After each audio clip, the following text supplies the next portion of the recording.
Welcome to Weekliest News. I'm your host, Jessica Burbank, and if you're watching this, it's because Houthi rebels have not cut the undersea cables that run through the bottom of the ocean to give us internet. That's for real. The Yemeni-based and Iranian-backed rebel group, you may know them for attacking shipping in the Red Sea, they have threatened to cut the cables that give 17% of the world internet access.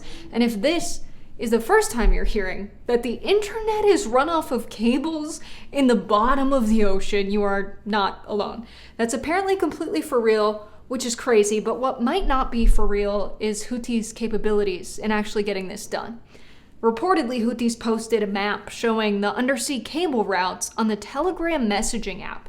The group claims it can access the cables running near their coastline. They pass through the Bab al-Mandab Strait, which is just 20 miles wide at its narrowest point. So don't piss off the Houthis. Here's a Houthi leader making a statement.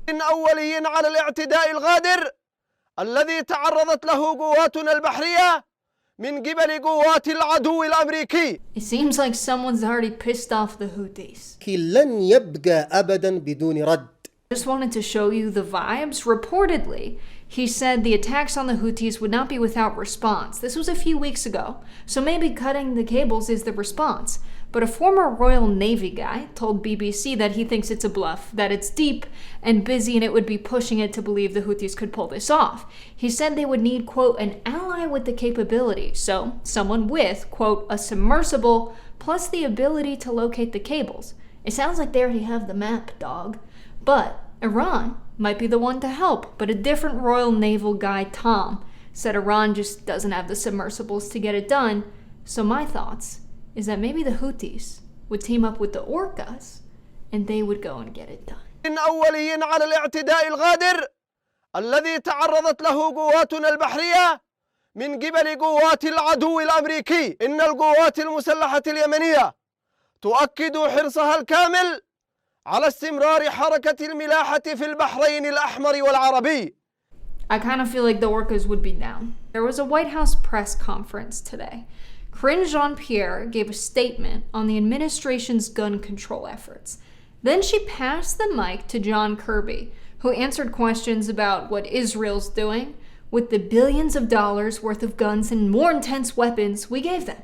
We have consistently conveyed privately and publicly, but privately too, our concerns about the need to continue to look for ways to reduce civilian casualties. As the president said yesterday, there's been too many. If someone was like, hey, I want to buy a gun to kill some innocent people, and you were like, hey, everybody, he's my friend, but I don't want him to do that.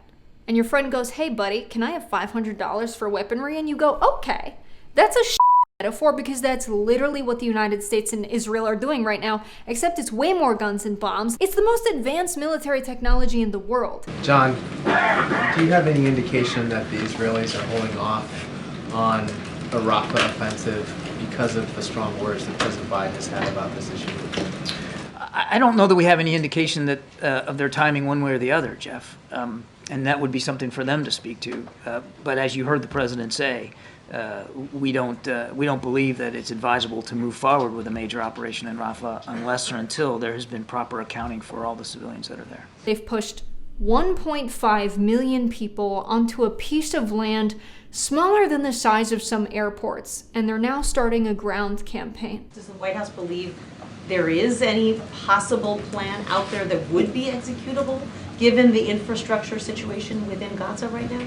Again, we haven't seen what the Israelis are thinking or what exactly they're putting pen to paper on. Prime Minister Netanyahu said that he had tasked his army, the IDF, to do exactly that. So we'll see what they come up with. It's not really my business. We'll see. Are you kidding me? There is no magical pot of money from which to draw to try to support these allies and these partners. But of course, when Biden was asked about holding Iran accountable for the Houthi rebels, he said this. I do hold them responsible in the sense that they're supplying the weapons to the people who did it. The gun control legislation is largely inspired by mass shootings at schools. It enrages us, as it should. Innocent children are gunned down. From Michigan to Florida, American children and educators are being gunned down in classrooms, on college campuses, and in their own homes and communities, as guns remain the #1 killer of kids in America. On January 27th, Israeli forces repeatedly opened fire on a school in Khan Yunis. A UN school attendant was shot. On January 29th, another contractor was shot on a school rooftop. And then on February 7th, Israeli forced tanks fired 2 shells directly towards the school in Khan Yunis. They deployed a quadcopter drone over the school, where 1,800 people were sheltering.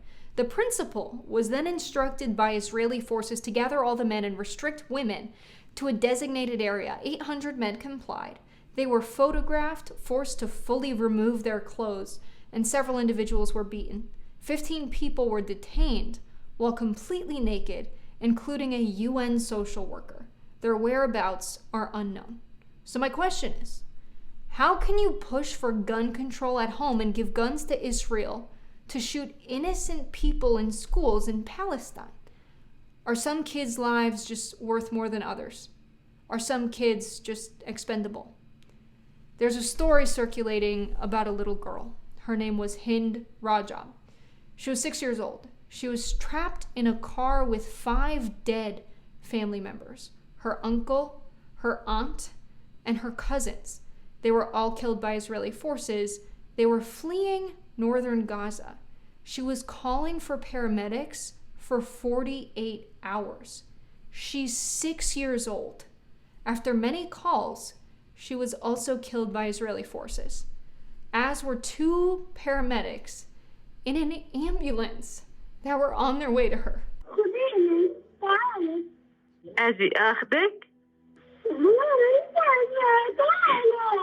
I do feel like that whenever I've been reporting on Palestine since I started this job, I've been begging people in the United States to see Palestinians as human beings. A former Mossad director was forced to grapple with this moral question. If those had been Israeli children in those hospitals and schools and churches and mosques, would you have done the same thing? I think that, unfortunately, in the first hours of the war, which was launched against Israel, in which the target were not military installations and not military camps, but civilian towns and villages. I think that the fact of the matter is that we had no option but to counterattack. Right, but sir, respectfully, sir, you haven't answered my question. If those had been Israeli children in those same hospitals that allegedly had Hamas installations in schools and in camps, if Israeli children and Israeli civilians had been in those very same places instead of Palestinian civilians, would you have done the same thing? I think that's a hypothetical question which I cannot answer. And I think but if it's unavoidable, why can't you answer it if it's unavoidable? If you're saying that this had to be done, that we regret killing Palestinian civilians, but it had to be done to control Hamas, it's the only option we had, why would the options open up if suddenly there were Israeli children there? Wouldn't it be the exact same thing? Unless you're saying that Israeli children are worth more.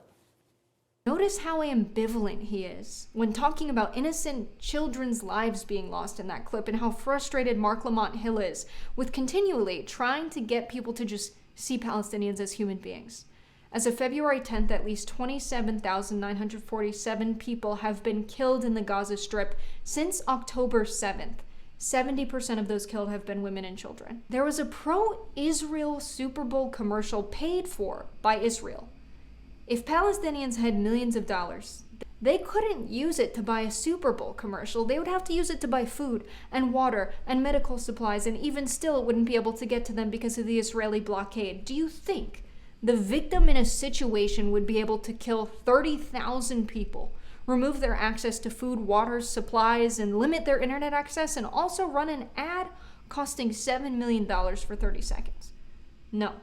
Palestinians are digging their loved ones out of rubble and being forced out of their homes and having their country taken from them. And the United States is financing it. Maybe Biden forgot. He just gave Netanyahu a bunch of money, and what Netanyahu did with that money, because it turns out the old man's memory is not too good. Special counsel Robert Hur, upon investigating Biden's possession of classified documents after leaving office, concluded Mr. Biden's memory also appeared to have significant limitations. He did not remember, even within several years when his son Beau died. I was so determined to give the special counsel what he needed, I went forward with a 5-hour in-person interview over 2 days on October the 8th and 9th of last year, even though Israel had just been attacked by Hamas on the 7th and I was very occupied. It was in the middle of handling an international crisis. Special counsel determined Joe Biden would likely play the role of a well-meaning elderly man to the jury and that the case wouldn't go well in trial. So here's what Biden said. One of the reasons you were not charged is because in his description, you are a well-meaning elderly man with a poor memory. I'm well-meaning, and I'm an elderly man, and I know what the hell I'm doing. I've been president. I put this country back on its feet. I don't need his recommendation. It's totally out. How bad is your memory, and can you continue as president? My memory is so bad I let you speak. That's actually a pretty good joke. I did not break the law, period. Thank you all very, very much. The White House's response was that we don't believe the report's treatment of President Biden's memory is accurate or appropriate. The report uses highly prejudicial language to describe a commonplace occurrence among witnesses, a lack of recall of years-old events. What prejudice? The prejudice against old white guys? Initially, the president of Mexico, Sisi, did not want to open up the gate to allow humanitarian material to get in. They both have pyramids? Maybe. Biden is still giving aid to Israel, even though they said there would be no Palestinian state post-war, a goal the United States disagrees with, because he forgot. Maybe he approved the Israel arms deal despite his own security order, because he forgot the United States' own directive bans arms transfers to human rights violators. Maybe he also forgot who provided the weapons for Israel to kill those innocent Palestinian people. You may have heard that Taylor Swift had explicit content of her circulate the internet that was generated by AI. People call this AI porn. But now Congress is doing something about it. But last December, a cohort of all 50 attorneys general in the United States came together to send a letter to leaders in both the House and the Senate, urging them to establish a commission to study how AI was being used to exploit children. So does Taylor Swift have more political power than 50 attorneys general? Isn't that weird that it's attorneys general and not attorney generals? I don't like that. It's not weird that Taylor Swift has a lot of political power, but another thing that doesn't feel right, check out this headline. Lawmakers propose anti-non-consensual AI porn bill. I don't like that double negative. Anti-non-consensual. But the alternative would just be lawmakers propose pro-consensual AI porn bill, which makes them seem really interested in AI porn, which it might be the case. Do you remember when Mike Johnson, the Speaker of the House, said this? It scans all the activity on your phone or your devices, your laptop, tablet, what have you. We do all of it. And then it sends a report to your accountability partner. So my accountability partner right now is Jack, my son, right? We don't need legislation. Just get your son to help you out. That's normal. I didn't know they were so close. I don't think they should be that close. Maybe a part of the new AI porn bill will be everyone must have a family member monitor their compliance with the new legislation. But let's talk about the bills. H.R. 3106, the Preventing Deepfakes of Intimate Images Act, very sexy name. It will prohibit the non-consensual disclosure of digitally altered intimate images. Good stuff. This legislation both makes the sharing of these images a criminal offense and creates a right of private action for victims to seek relief, serving as maybe a powerful deterrent, unless they have no money. But another bill, the Disrupt Explicit Forged Images and Non-Consensual Edits. They just named it that to get the acronym Defiance Act. This would add a civil right of action if there were, quote, digital forgeries of an identifiable person without their consent. It would also let victims sue for financial damages from anyone who, quote, knowingly produced or possessed the image with the intent to spread it. And that's necessary because it's actually not just Taylor Swift who's affected, it's Mike Johnson and his son, and many, many women. An analysis of 95,820 deepfake videos showed that 98% of all AI-generated videos online are pornographic, and nearly all of the individuals targeted are women. This scares people because what if your coworkers find it by accident? They might lose respect for you, or worse, they might not find it by accident and instead find it on purpose. So this legislation's great, and I'm not saying that in like a, yeah, let's protect porn, let's keep it real because that's the good stuff. I don't like porn because some people have made the mistake of thinking it's good sex to do it how they do it in porn, which is like going to a hibachi restaurant and thinking that's how I would cook a good meal. People do things differently when there's people watching. Stop trying to squirt stuff in our mouths. Don't burn down a happy home trying to make an onion volcano. People try hibachi a few times and they're like, wow, this is hibachi, it's cool. But eventually you get tired of watching men toss their shrimp around, and at some point you just want something that tastes good. I'm not shaming. Do your thing, but the best meals that I've had were made right at home with love. It's just that I'm getting older and I can't be throwing my eggs around with just anyone. So, anyway, this is not a pro-consensual porn story, this is just the news. Many states have actually introduced their own AI porn bills, but one in particular caught my eye. In Kentucky, they've tacked on laws with the AI porn prevention laws to prevent the sale of children's sex dolls, which apparently is not about when I was 12 and I made my Barbie scissor. It's unfortunately a sex doll that is a child. I believe their thinking in making this law is that the dolls encourage pedophiles to go for the real thing. But is this law actually preventing the crime of pedophiles harming children? Like, I like the spirit of the legislation, don't get me wrong, but I don't think getting rid of mocktails would reduce the amount of alcoholics in our society. Do you know what I mean? I could be wrong. Maybe it's like smoking marijuana, which is known to be a gateway into one day doing real drugs someday.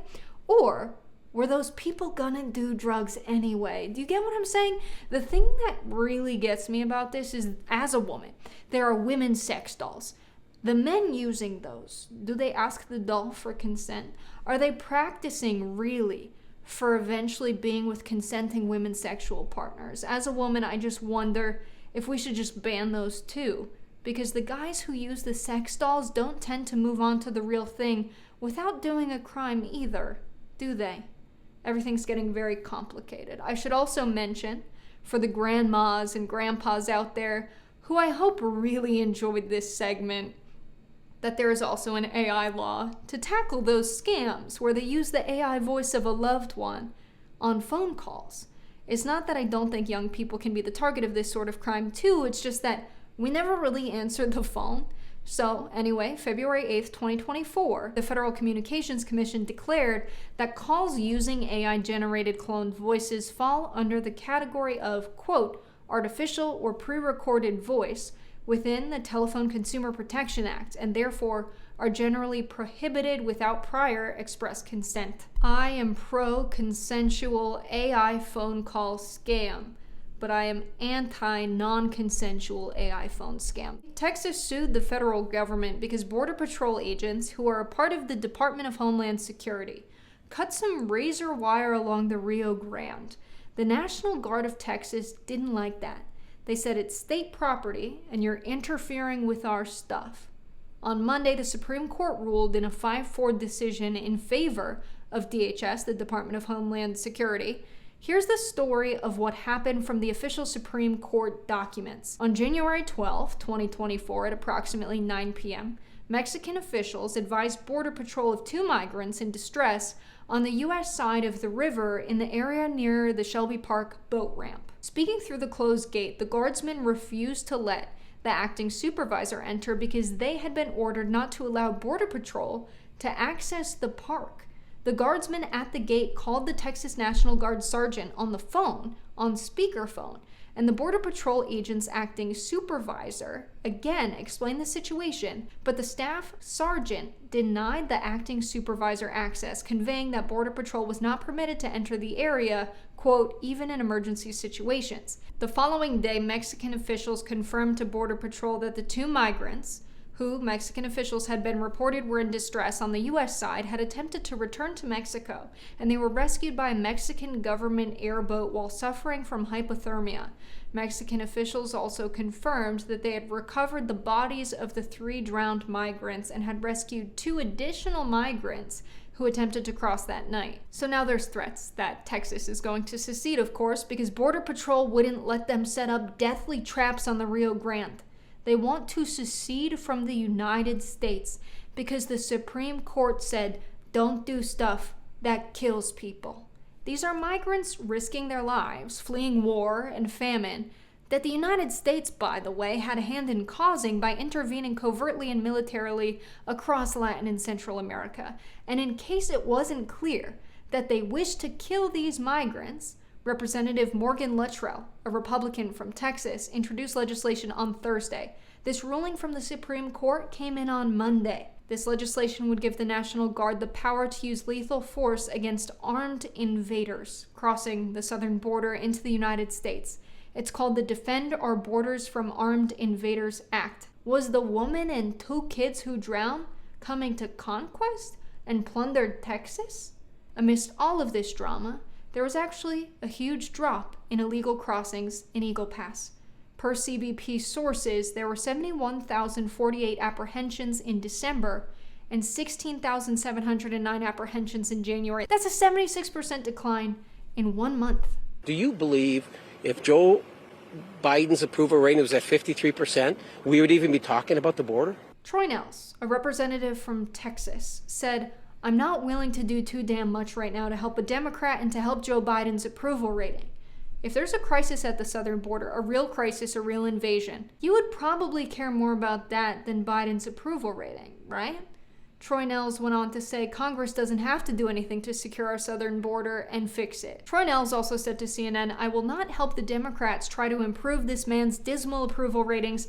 I'm not going to do it. Why would I? Chuck Schumer has had H.R. 2 on his desk since July and he's done nothing with it. We delivered common sense legislation that will secure our border. This bill is literally insane. Let's start with the biometric data stuff. TSA must collect the biometric information of any individual who, 1, seeks to enter an aircraft where the boarding area of the airport is controlled by TSA.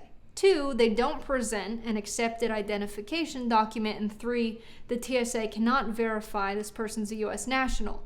The TSA must then share this collected biometric information with the automatic biometric identification system, which is a terrifying thing that apparently exists. So, you're at the airport, you forgot your ID, your passport was stolen on vacation, you want to get on a plane?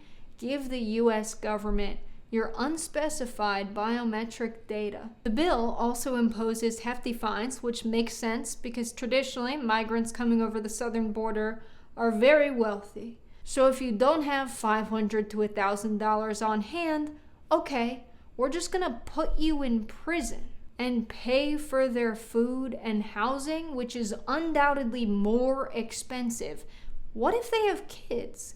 The bill modifies now the treatment of unaccompanied alien children, including by requiring DHS to remove such children with some exceptions from the United States. So mom and dad go to jail because they have no money and you get dropped off in Guadalajara. Great policy solution, guys. Tucker Carlson interviewed Vladimir Putin and everybody's losing their minds. The White House said we should not believe anything Vladimir Putin says during the Tucker Carlson interview. Vlad could say the sky is blue and the White House would be like, Remember, you're listening to Vladimir Putin. And you shouldn't take at face value anything he has to say. Esteemed political journal Politico has had a meltdown as well. They have said that Putin had lied throughout this interview. In reference to the motivation for invading Ukraine, Politico reported that Putin said in the Tucker Carlson interview, quote, "It's not that America was going to launch a surprise attack on Russia. I didn't say that." Politico said he's wrong because, quote, he did say that. Politico cited this statement from Putin 3 days before the Russian invasion. Quote, "We also know who the main adversary for the US and NATO is. It's Russia. In NATO documents, our country is officially and directly declared the main threat to Euro-Atlantic security, and Ukraine will serve as the advanced foothold for such an attack." He didn't say the thing they said he said. Russia is deemed a security threat. That's true. And if Ukraine is a NATO ally and a close country between Europe and Russia, it would be the spot for the attack. if one were to happen, that's very different from saying we invaded Ukraine because a US attack was imminent. The next lie that Politico said Putin made is that Ukraine legislated a ban on negotiating with Russia. Politico said Putin's wrong on that because Zelensky signed a decree banning negotiations specifically with Putin, not Russia as a country. Quote, "With this Russian president, it is impossible. He doesn't know what dignity and honesty are. We are ready for a dialogue with Russia, but with a different president." That's what Zelensky said. Putin's the leader of the country. Who else would they negotiate with? If someone said, we refuse to negotiate with the president of the United States, and we want them to have a different president, and we'll negotiate with them, and the president of the United States said, hey, that country's refusing to negotiate with us, we'd be like, yeah, that's accurate. If Russia was like, get a new president and send us someone who's more pro-Russia to negotiate on behalf of the United States, the State Department would laugh in their face. So let's talk about propaganda, why don't we? Let's start with what Politico said next. This tells us a lot about the mindset of the writers at Politico. This quote from Putin was, "In the war of propaganda, it is very difficult to defeat the United States because the United States controls all the world's media and many European media. The ultimate beneficiaries of the biggest European media are American financial institutions." Politico said this is wrong because, quote, "The biggest news media companies are privately owned and operate without direct government control, in contrast to the state-controlled media landscape in Russia." Does Politico not think private institutions are capable of propaganda? Do they think they have no incentive to push propaganda? When the oil market was in flux and gas prices soared following the sanctions imposed on Russia by the United States because they invaded Ukraine, was it not private oil companies that made record profits? It's just silly because of the simple fact that propaganda was made by and for private corporate interests in the United States. Edward Bernays, known as the father of propaganda, born in the 1800s, wrote the book Propaganda. He was the architect of the 1920s Torches of Freedom marketing campaign to advertise cigarettes to women. It was so effective, his own wife pulled out a pack of cigarettes from her bedside table and started smoking one, and he tore them up because he knew they were bad for her. He then got hired to work for the United Fruit Company in the 1950s, connected with the CIA-orchestrated overthrow of the democratically elected Guatemalan government in 1954. For a long time, United Fruit Company had agreements with the dictator Jorge Ubico, who ran the Guatemalan economy in a feudalistic manner. United Fruit Company paid almost no taxes, faced no labor oversight. John Foster Dulles was the Secretary of State at the time. He spent decades as the company's private lawyer before taking office. I should also mention his brother Allen Dulles was the head of the CIA at the time. Both worked for the international law firm Sullivan and Cromwell, of which United Fruit Company was a client. So, United Fruit owned over 500,000 acres of land in Guatemala, and the country was small. This was a lot of the arable land in Guatemala. They did not use 85% of it, saying it was on reserve, but really they just didn't want competition. Dulles was the most important and best paid corporate lawyer in America. He had been spending decades at very famous New York law firm Sullivan and Cromwell, where he represented not just United Fruit and International Nickel, but just about every giant American multinational corporation. So he was steeped in this idea that American interest and the interest of multinational corporations were very much the same. Eventually, the Guatemalans moved towards democracy, which supposedly the United States is like all about spreading abroad. But this guy, Jacobo Arbenz, gets elected and says anyone with land unused has to sell it back to the government at the value estimated on their taxes. United Fruit Company had had enough. They had undervalued their land on their tax reports so they could pay very low taxes. So this was like a very unpopular policy for them. Sam Zamuri, Sam the Banana Man, he was head of United Fruit. He hires our boy, Edward Bernays, Freud's nephew. They use radio propaganda to start a fake uprising in Guatemala. They used CIA planes painted like Guatemalan Air Force planes, and they were bombing military bases to give people the idea that there was an internal revolution. They made fake tapes in Miami to sound like opposing forces and broadcasted those on the radio in Guatemala. Guatemala was engaged in an attempt to build a social democracy, in trying to transform itself from a feudal state into a modern capitalist state. Now, we thought they were being manipulated by the Kremlin. That was the argument that the Dulles brothers, Alan and John Foster Dulles, used. And in fact, Dulles himself said that, well, while we have no evidence that the Kremlin is manipulating Guatemala, we are acting on the basis of the assumption that it must be true. In the end, Arbenz was forced to resign and he gave a farewell speech. This is not a conspiracy theory. This is all evidenced in declassified CIA documents. The United States' biggest export is propaganda. I feel like doing this show, I'm establishing a rapport from the aliens that are listening in on the radio waves, the internet waves, the satellites. They are looking for a human ambassador to the aliens, and I would like to be that. That's the job I want. This whole show is just one big campaign for them to notice me. You ever see aliens beaming up stuff from Earth? It's always cows. What do cows have that I don't have? If people get informed along the way, and it gives a voice to working class people, which the news usually doesn't have, that's great. I'm happy to do that. But I'm mostly here for the aliens.